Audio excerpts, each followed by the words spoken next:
Good morning.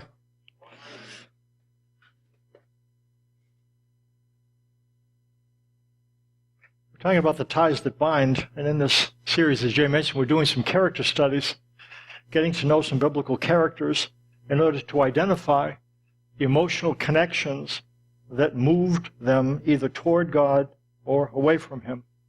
And this morning, we're going to look at a couple, and we're going to follow them on the path that led them away from God, the worst of the kings of ancient Israel and the worst of the queens, Ahab and Jezebel.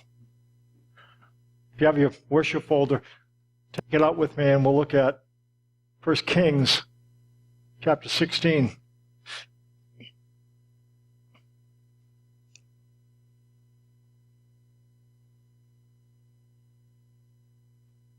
says, Ahab, son of Omri, became king of Israel, and he reigned in Samaria over Israel 22 years. Ahab, son of Omri, did more evil in the eyes of the Lord than any of those before him.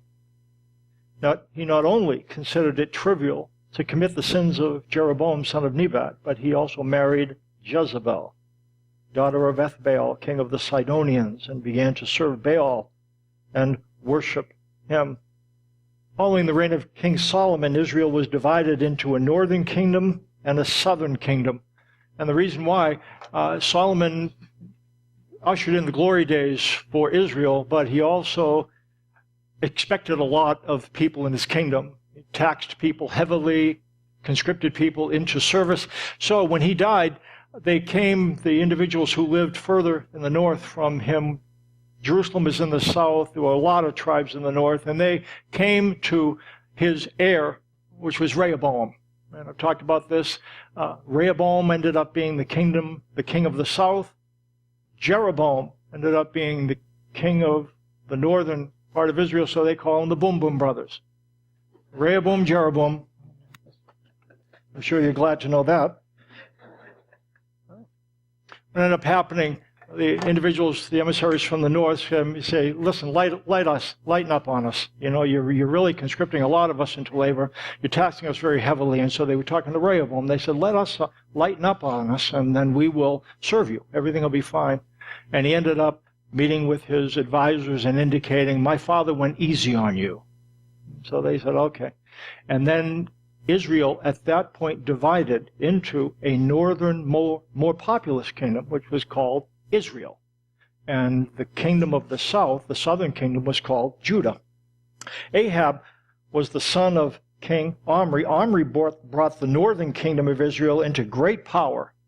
And as we'll understand why, he established Samaria as its capital. Friendly relationships existed between the Israelites and the Philistines, who were a powerful nation. You remember in David's time that Goliath was one of the Philistines. And so, but these are Phoenicians. So why am I talking about Philistines? It's Phoenicians anyways, different kingdom, but they had had friendly relations during Omri's reign. And Ahab, when he took the throne, he decided it would be politically expedient to marry one of the Phoenician princesses. And this he did. He married Jezebel. And in so doing, galvanized the relationships between those two countries. Jezebel, like the foreign wives of Solomon, required facilities for carrying on her form of worship. And it was not unknown for Solomon to build some places for his many wives to worship, and Ahab did the same thing. He made an altar for Baal in a shrine that he built in Samaria, and he might have thought that he would experience happily ever after, but he might have benefited from learning more about Phoenician culture. Phoenician women were used to having a more active role in government than their Hebrew counterparts. As such, Jezebel was customary.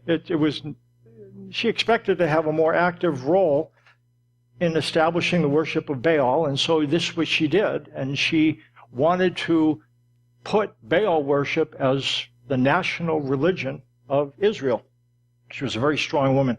She organized and maintained guilds of prophets, 450 prophets of Baal, 400 prophets of Asherah.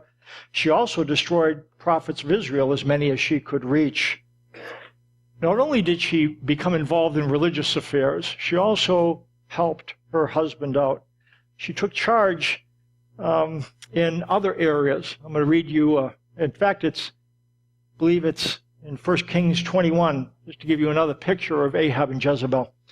Look what it says, 1 Kings 21. Ahab went home sullen and angry because Naboth, the Jezreelite, had said, I will not give you the inheritance of my fathers. He lay on his bed sulking and refused to eat. He inquired about this vineyard. He asked Naboth if he could have it. Naboth said, no, this has been in my family a long time. You can't have it. And so he went home and sulked, and he refused to eat. Now, Jezebel was not the sulking type. And so Jezebel, his wife, said, is this how you act as king over Israel? Get up and eat. Cheer up. I'll get the vineyard of Naboth the Jezreelite. So she wrote letters in Ahab's name, placed a seal on them, and sent them to the elders and nobles who lived in Naboth's city with him. In those letters she wrote, proclaim a day of fasting. Seat Naboth in a prominent place among the people, but seat 2 scoundrels opposite him, and have them testify that he has cursed both God and the king. Then take him out and stone him to death. Love Jezebel. She made good on her plan. She did exactly what they said. The scoundrels accused Naboth, and they took him out and stoned him to death, and she was able to hand over the vineyard to Ahab, her husband. This is just a little snippet of what happened, but the violence, bloodshed, idolatry occasioned by Jezebel and Ahab aroused the indignation of a very powerful prophet, Elijah. Elijah was one of the prophets. He confronted Ahab and charged him with the sin of following Baal. And the problem was not that they were forsaking the God of Abraham, Isaac, and Jacob. They weren't forsaking him, but they were adding a god to the worship of the God of Israel, the God of agriculture, the God of civilization. Baal was considered to be the God of agriculture, the God of cities, the God of farming. The God of Israel was the God of desert, the God of journey. So if you had a wilderness you had to go through, you wanted the God of Israel. But if you lived in the city, wanted to raise a good crop, then you needed the climate god, the agriculture god, the civilization god. You needed Baal. So what they decided is, why choose? Let's put the God of Israel in one pocket and the God of agriculture in the other one. And that seemed like a good thing, I guess, from one point of view. Elijah came and said, no, choose who you will serve. And so, in order to get the people to choose one or the other, God commissioned the battle of the gods on Mount Carmel. Elijah had 2 altars set up, one dedicated to Baal, one to God, Yahweh, and a bull to sacrifice on each altar. You know the story. The prophets of Baal had home field advantage. Mount Carmel was a site for the worship of Baal. And the way the competition would favor Baal as well, because he was the god of agriculture, the god of rain, the god of fire, the god of lightning, all those things. So here's how this competition went. Built 2 altars, and the god who consumed the wood on the altar was the god who won. Supporters of Baal called upon their god to send fire to consume the sacrifice. Nothing happened. So, true to form, Elijah began trash talking. And here's what he said. I'm going to read it from the Living Bible. This is great. About noontime, Elijah began mocking them, trash talking. You'll have to shout louder, he scoffed, for he surely is a god. Perhaps he is daydreaming or relieving himself. Perhaps he had to step into the bathroom to take care of an important need. Or maybe he's away on a trip. Maybe he's asleep and needs to be wakened. Naturally, they reacted to this. They began cutting themselves and doing all kinds of things to show their devotion to Baal, really cranking up the volume. Nothing. And then Elijah gets up and says, okay, my turn. Pours a bunch of water on the altar and the sacrifices, pours more water on the sacrifices until it's like a pond. And then he called down fire from heaven, and it immediately consumed the offering. And then he ordered the people to seize the prophets of Baal and slaughtered them. Superiority of Elijah and his God in the test of Carmel fired the vengeance of Jezebel.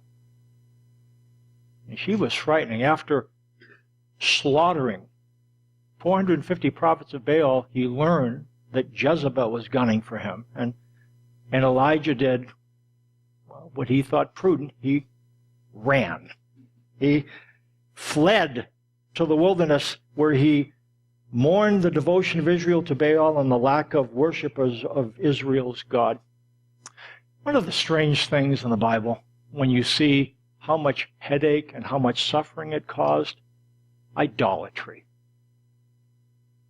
Worshipping stick figures of gods or Buddhas.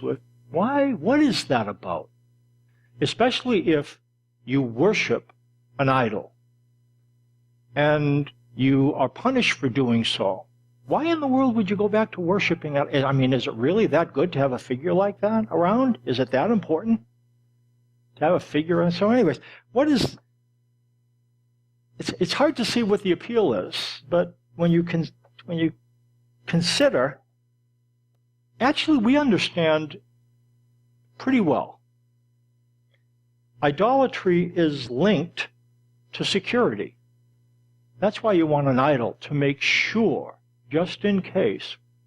And the reason why I think we understand is when the Bible talks about money, it casts money as an idol. Money is an idol. Something that we derive security from. We understand idolatry, don't we? We understand how it works. We worship God, and again, I'm not pointing a big bony finger here. We worship God, but we also need money, and that's what's difficult about money. It's a little bit tricky, because we do have to handle money.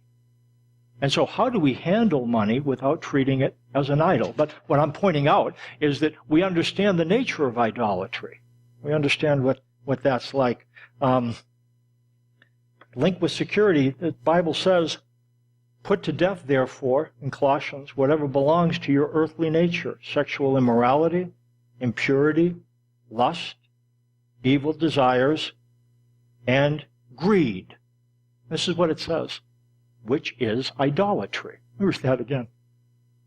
Put to death, therefore, whatever belongs to your earthly nature. And the question we're going to ask, how? How do you do that?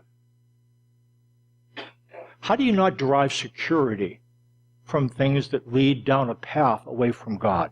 How do you pull that off? How do you put to death whatever belongs to your earthly nature? Sexual immorality. How do you put that to death? Impurity, lust, evil desires. Those are a bad list. But then it says right in that list, and greed. And talking about greed, it says, which is idolatry. We understand idolatry. We live in the most affluent civilization that the world has ever known.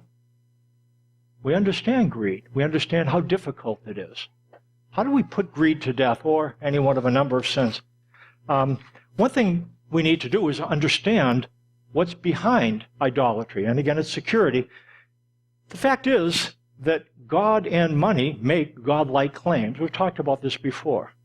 God makes these claims. I will never leave you and forsake you.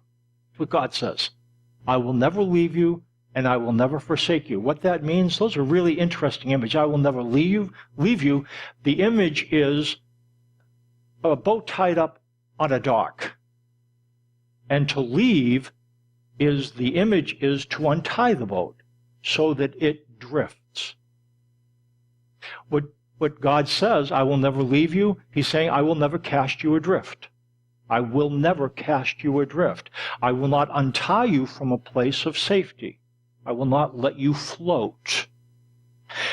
When he says, I will never leave you or forsake you, to forsake someone is to put them into a place where they have something to do and they fall into danger in that place. And so to forsake them would be to leave them where they are and not assist them. It's something that a Marine would never do. Semper Fi, they will not leave a comrade on the field of battle. That's, I think, what Semper Fi means, always faithful, Semper Fidelis. And that's what God says. I will never cast you adrift. I will never leave you behind. And that's what God says. And that's what money says. I will never untie you as long as you have enough of me in the bank and in your retirement account. You can be assured of being in a safe place, and I will never leave you behind. If you have enough of me, there is no place where I cannot come to assist you, and I will assist you. That's the deal. That's why it says in Hebrews 13:5, and it's in your worship oath, to keep your lives free from the love of money and be content with what you have, because God has said, never will I leave you, never will I forsake you. I think that the principle is this, understanding that idolatry is about security, and promises are central. God makes promises. He says, I will never leave you, and I will never forsake you. What we see biblically is that disobeyed commands come from disbelieved promises. Disobeyed commands are rooted in disregarded promises. If you look below disobedience, you will always find disbelief. Now, it's just some of the time, all the time. That's the way it is with idolatry. That's really what it's like with any kind of sin. Beneath disobeyed commands, you always find disregarded promises. Let's talk about disregarded promises. There's a verse we've looked at, I like it, Jeremiah 13, talks about wickedness in Israel. And look what it says, Jeremiah 13:10. These wicked people who refuse to listen to my words, who follow the stubbornness of their hearts, and go after other gods to serve and worship them. There is a breakdown here. There's a recurring pattern that we find throughout the Bible. It's sin goes from one step to a second step to a third step.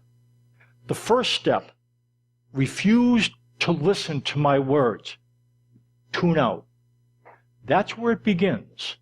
We tune out God. God makes promises to us, and we tune out those promises. That's step one. Tuning out leads to the second step.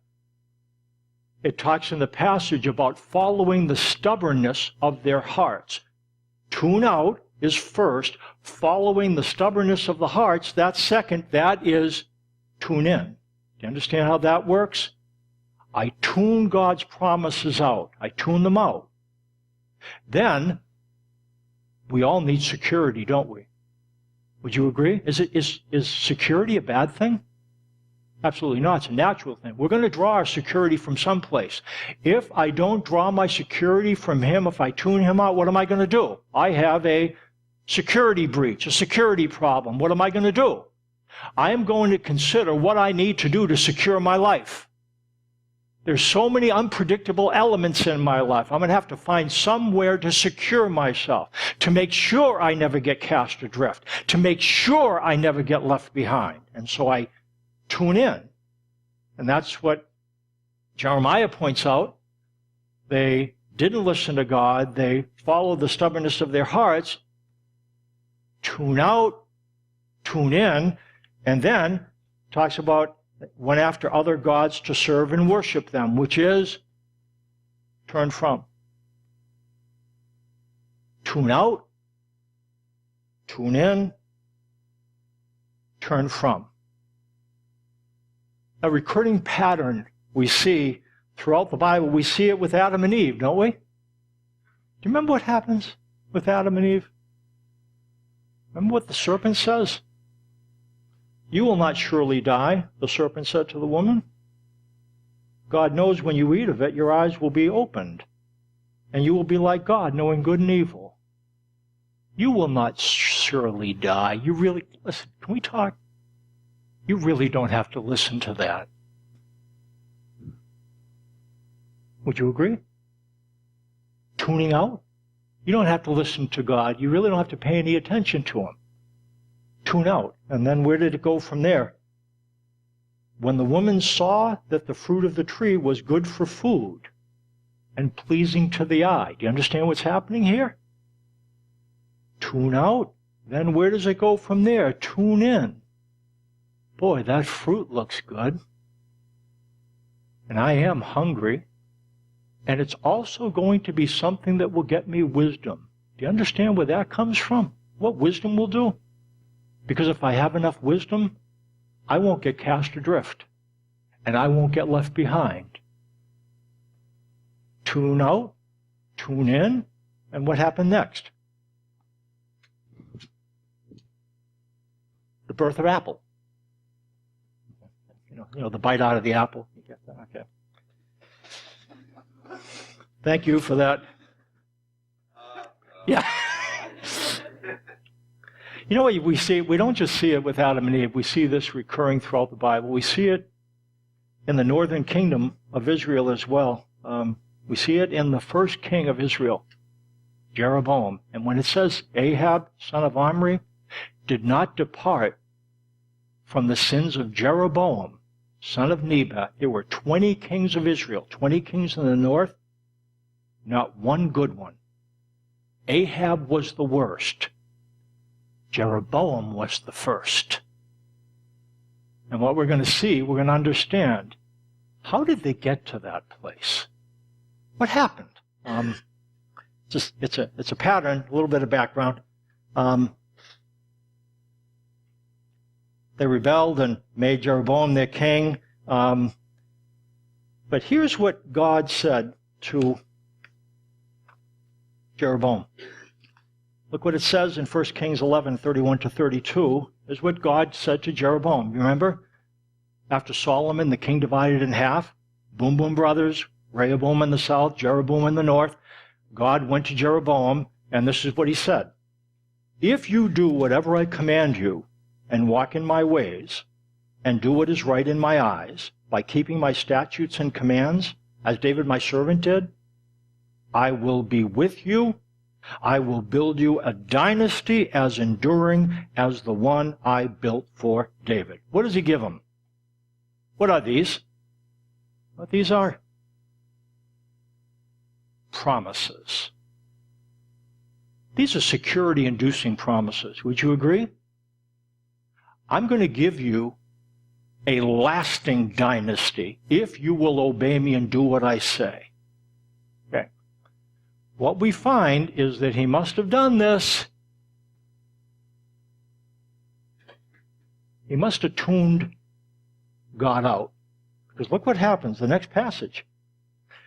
They had 3 feasts that they had to go to Jerusalem. Jerusalem is in the south with Rehoboam. That's part of the southern kingdom of Judah.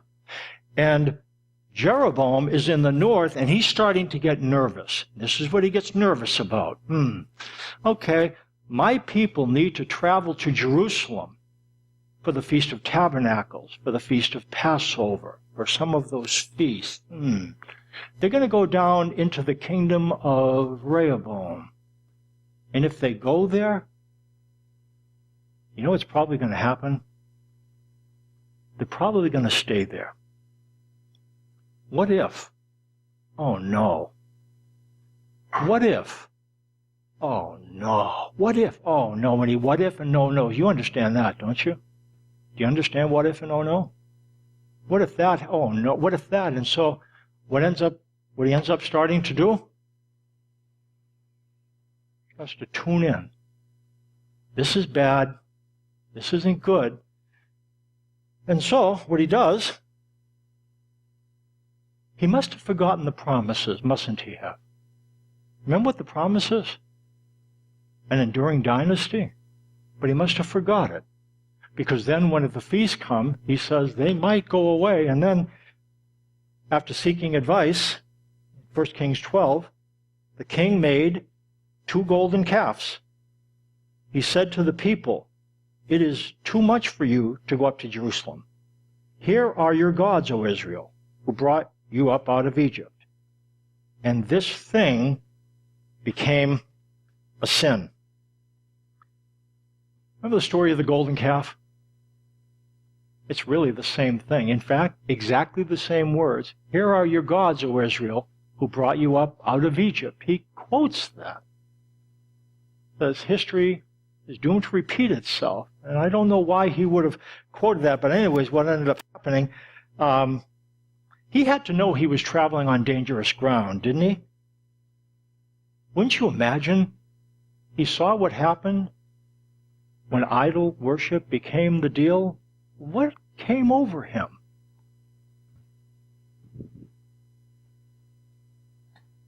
That was first. Tune out. That's where it starts. I'm not going to listen to promises anymore. Things that give security. It's not just listen to God's commands. It's listen to his promises. Promises bring security. Security is a big thing. We want security. We want to know that somebody will not cast us adrift or leave us behind. And that's why God makes promises. And Jeroboam must have tuned God's promises out, because tuning out led to tuning in. He began to find security other ways. Oh, I can't let them go down south to worship. And so what did he do? He turned from. And he made these shrines in the northern part of Israel that ushered in increasingly depraved worship.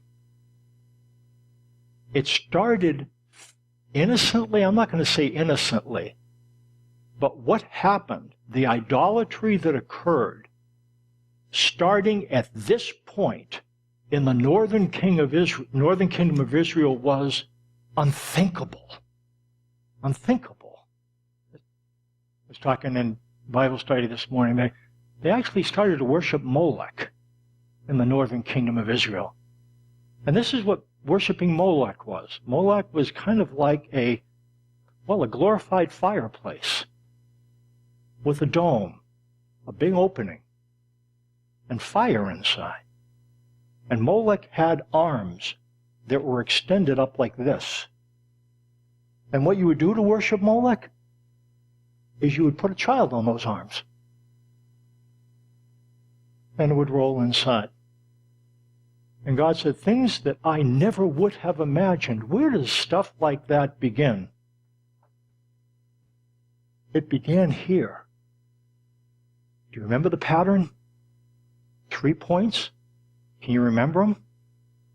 It doesn't start in turn from, does it? It doesn't start there. What does it start in? What's first? Tune out. God makes promises. He gives us security-inducing promises. We start to tune them out. What happens when we tune out? We tune in.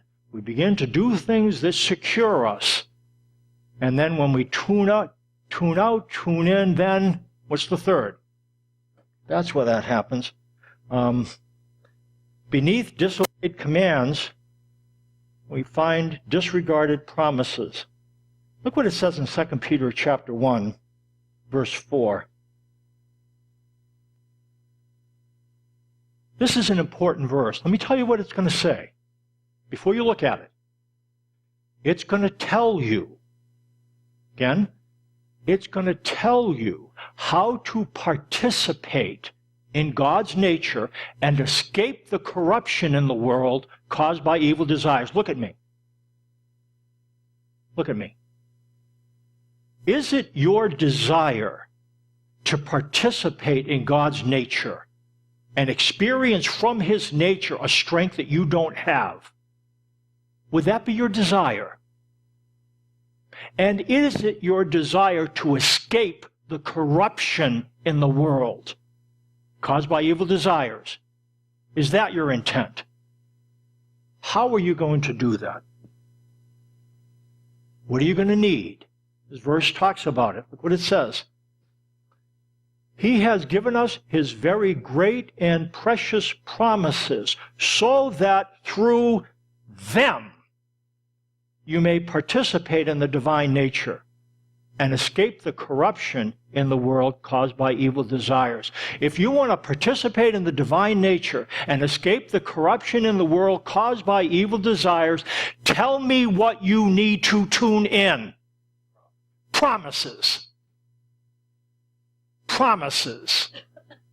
You need to find security someplace. God wants you to find security in him, but if you don't find security in him, there's a lot of other things that claim to provide security. The only problem is, and you know the difference between God and money? God will never cast you adrift or leave you behind, and money can't make that promise. Now again, use money. Use money. We have to use money. But it is not what's going to be there at the end of your road. Do you know God's promises? Again, I'll be direct. Again, not a big bony finger here. Do you make room for God's promises? If you do, you will be able to tune in God and find security in it. If you don't, again, this isn't you understand what I'm doing here? If you don't have a promise to grab, you're probably going to, and we all do, tune out, tune in, turn from. I'm going to encourage you. If you're going to be brilliant about anything in the Christian life, listen to me. Be brilliant about his commitments to you. In fact, I would say, again, know his commands, but make sure you know his commitments. His commands will not create the security that will allow you to stay with him. His commitments will. Is that not what we find here? Again, so glance at what he wants you to do, but gaze at what he promises you. Hey, where do you find those? There's a lot of promises wrapped up in a number of things. Well, you know what a good promise is? One of the best. It's the promise associated with the feast that we're going to experience right now. Communion. The promises that God makes you.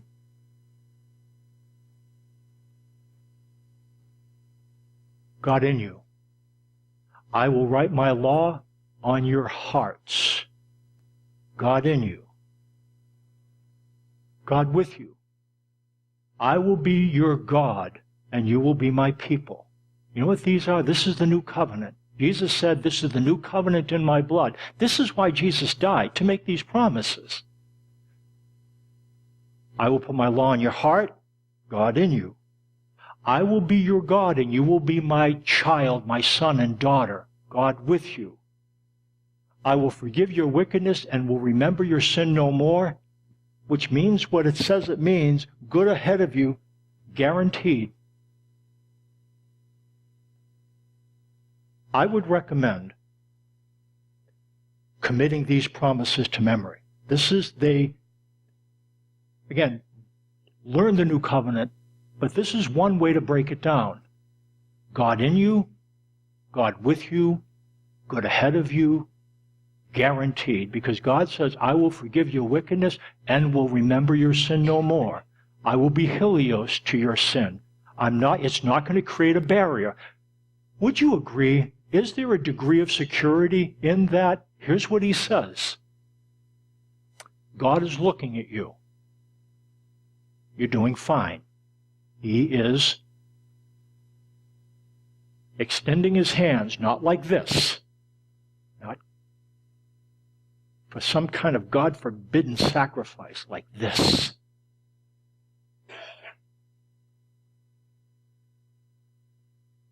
And you sin. Yeah, that's sin.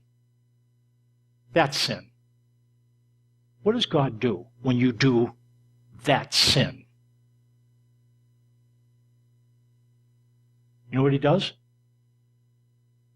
It says, I will forgive your wickedness and remember your sin no more. You know what he does? Nothing. He's doing this, you did the sin, and you know what he ended up doing? Did he do this? Okay. Did he do that when you sinned? Are you sure? Don't you hear that a lot? Well, maybe God doesn't turn his back, but you turn yours. You know what? But does that...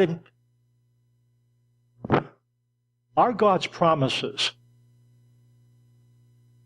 dependent on your being sinless? Is God going to continue to keep his promises if you sin? Is that not what the new covenant says? I will put my law in your heart. I'm going to be your God and you're going to be my children. I will forgive your wickedness and will remember your sin no more. Is God mindful of that thing that you did? Is he? What would happen if you believed that? What would happen if you brought that to mind? What would happen if you tuned that in? You know what would happen? You wouldn't tune yourself in, and you wouldn't turn from him. Is that true? Absolutely. That's what communion's about. This is about promises that you know are in place because Jesus came to die to be able to extend them to you. What promises? God in you, God with you, good ahead of you, guaranteed. You draw some security from that? You know what I would encourage you to do?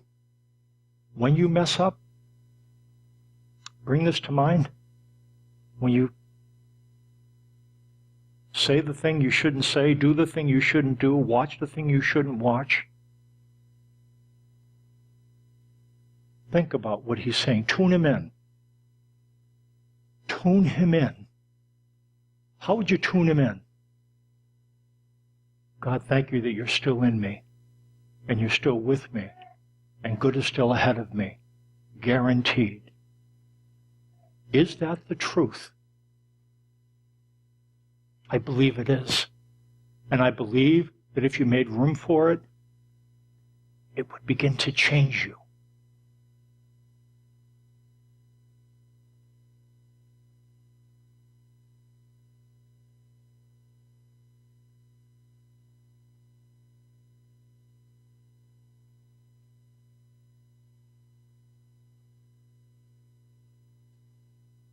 That's what communion's about. It's about bulletproof promises. And God is smart enough to know that we need to walk up to that table. We need to take that cup. We need to take that piece of bread. And we need to think of a new covenant that backs up ironclad promises, new covenant promises. You take the bread and take the cup, and when you eat them, I want you to think of that. Again, some point during the music, take the elements, and then there'll be a closing song in just a little bit. So let's grab the elements and let's remember this.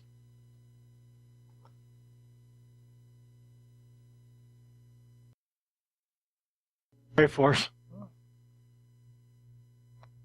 Father, thank you for giving us your very great and precious promises so that through them we could participate in the divine nature, not just imitate it, participate in it, have it coursing within us, and escape the corruption of the world caused by evil desires. There are so many of your promises that are so impactful, none more than new covenant promises that Jesus died on the cross to inaugurate. This is the new covenant in my blood, in which you say you write your law in our hearts. We're your people and you're our God. You forgive our wickedness, remember our sins no more, security-inducing promises. Thank you for them. I pray that we'd make room for them. We'd be able to understand them, and in understanding them, find the capacity to participate in the divine nature and escape the corruption in the world caused by evil desires. Thanks for the the promises and for this celebration that brings us face to face with them yet once again. In Jesus' name, amen.